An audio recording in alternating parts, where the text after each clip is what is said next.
Bonjour à tous. Aujourd'hui j'avais envie de pointer du doigt un sujet plus ou moins tabou, qui est le problème de la compétition dans Yu-Gi-Oh!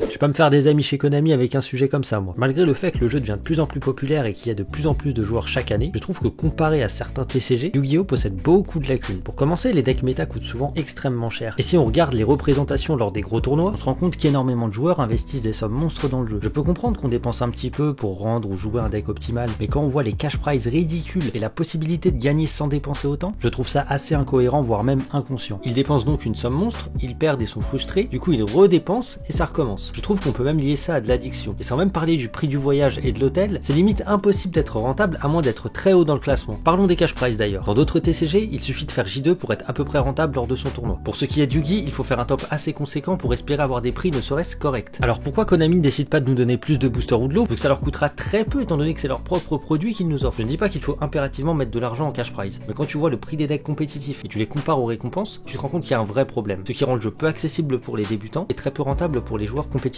En soi, le fait que les joueurs dépensent sans réfléchir, je m'en fiche un peu, mais le fait que des personnes peuvent pas jouer à cause de leur budget serré, je trouve ça vraiment triste et alarmant. Rajoutons à ça le fait que le jeu devient de plus en plus complexe, une personne qui débute sera perdue et forcément rebuter à l'idée de vouloir jouer si ça a l'air dur, parce que Yu-Gi possède énormément de situations compliquées à résoudre et comprendre. Il faut énormément de temps pour faire comprendre à un nouveau joueur toutes les subtilités du jeu, et son côté pay to win peut rendre le développement compétitif au long terme extrêmement compliqué. En plus, je crains que à l'avenir, vu qu'il n'y a plus d'animé à part le Rush Duel, le jeu devienne de moins en moins populaire auprès des jeunes, ce qui créera un gouffre monstre quand les joueurs plus anciens auront moins de temps ou d'envie de s'investir, et qu'il n'y aura pas de nouveaux joueurs pour les remplacer. Yamired en parle bien mieux que moi dans cette vidéo, n'hésitez pas à aller voir sa chaîne, c'est vraiment cool. Maintenant on va parler d'un sujet qui me rend personnellement fou, mais qui a été normalisé par tout le monde, le time. Je comprends que lors d'un événement, le time est une règle obligatoire, pour ne pas nuire au déroulement de la journée, et qu'il faut savoir le maîtriser pour pouvoir gagner. Sauf que si tu sors d'une game extrêmement serrée, et que tu la gagnes de justesse, parce que t'as pris des bonnes décisions et t'as juste été meilleur en fait, tu t'es dépassé, et que juste après l'adversaire il te fait cowboy gaga ou une connerie et il te burn, et au final ça fait une égalité, alors que t'aurais rien pu faire de plus, je trouve qu'il y a aucun mérite. La règle parfaite sera un time séparé qui découle entre les deux joueurs, avec un accessoire comme aux échecs, où tu appuies sur un bouton pour dire que tu n'as pas de réponse dans cette action, un autre bouton pour dire que tu n'as pas de réponse dans cette phase, et un autre pour dire que t'as rien pour tout le tour. Je sais que je rêve un peu et que cela n'arrivera jamais pour plein de raisons évidentes, mais je trouve quand même qu'un système comme cela serait beaucoup plus fair et rendrait les duels plus méritants et épiques à suivre. Ou alors pour être plus réaliste, il faudrait laisser une chance aux deux joueurs de finir leur tour, même si je pense que si c'est pas la règle déjà mise en place en ce moment, c'est qu'il doit y avoir beaucoup de soucis niveau organisation. Mais je suis persuadé qu'une entreprise aussi grosse que Konami pourrait trouver un compromis à tout ça. Maintenant on va parler d'un sujet qui augmente la dopamine de beaucoup de joueurs. Je veux bien évidemment parler de la banlist.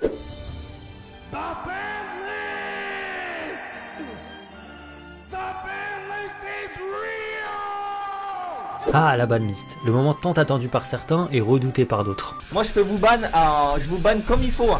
Ah, je vais en ban un ou deux là. Je vais en ban un ou deux là. En soi, la banlist est un bon concept, mais je trouve qu'il peut être amélioré, avec une explication lors des choix de chaque carte ban, des bans ou limitées via un petit texte, comme dans certains jeux. Par exemple, une mystique est ban car c'est une carte de gros fils de pute.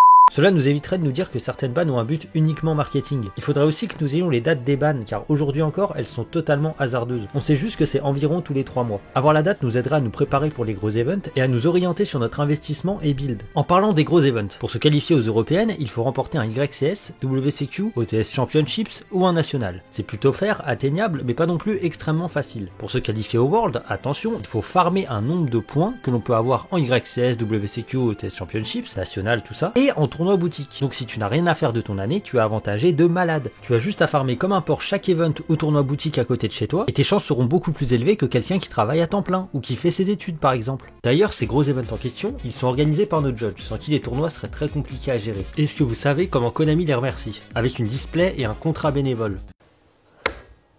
Après, si ça leur plaît, tant mieux. Ils font ça par passion avant tout, et je respecte ça. Mais vous savez comment on devient judge? Eh bien, il suffit de répondre à un questionnaire en ligne avec accès à Google et tous les simulateurs du monde à côté pour tricher. Pour être un judge un peu plus expérimenté, il vous faudra faire une formation par contre. Enfin, formation entre guillemets, à un event. Du coup, c'est déjà un peu mieux avec des tests un peu plus complexes, dont un sur place si je dis pas de bêtises. Ah, et il faut savoir que actuellement, pour vérifier des rulings obscurs ou certaines interactions un peu bizarres, on utilise actuellement la database OCG. En gros, c'est un site qui référencie et explique des rulings. Et nous n'avons pas de database database liée au TCG encore à l'heure actuelle. Revenons à une mécanique de gameplay, si je peux appeler ça comme ça. Le dé, il influe trop le jeu et ne devrait pas être aussi important. Pour moi, les deux joueurs devraient lancer un dé et celui qui a fait le plus gros chiffre commence qu'il le veuille ou non. Cela nous forcerait à build des decks ou jouer des cartes un peu plus mid-range et favoriserait l'interaction et le skill pour la game 1. Enfin bref, le but de cette vidéo n'est pas de cracher sur Yugi. J'aime énormément ce jeu et c'est pour cela que je ne comprends pas comment certains soucis qui me paraissent évidents à résoudre ne le sont toujours pas. J'aurais pu vous parler de la tronche que les gens font quand t'arrives avec un deck atypique en tournoi, ou le fait que certains joueurs prennent trop à cœur le jeu avant même de s'amuser un minimum. Mais je pense qu'on va s'arrêter là. J'espère que la vidéo vous a plu, si c'est le cas tu peux t'abonner, mettre un petit pouce bleu, ça me soutient énormément pour la suite. Lorsque cette vidéo a été postée, nous étions 1720 abonnés à la chaîne, c'est insane, merci à vous. N'hésitez pas à me dire en commentaire ton avis sur le compétitif et tes idées pour améliorer le jeu. Je lis et je réponds évidemment à tout le monde. Moi je vous dis rendez-vous au CDF et je vous souhaite une bonne soirée.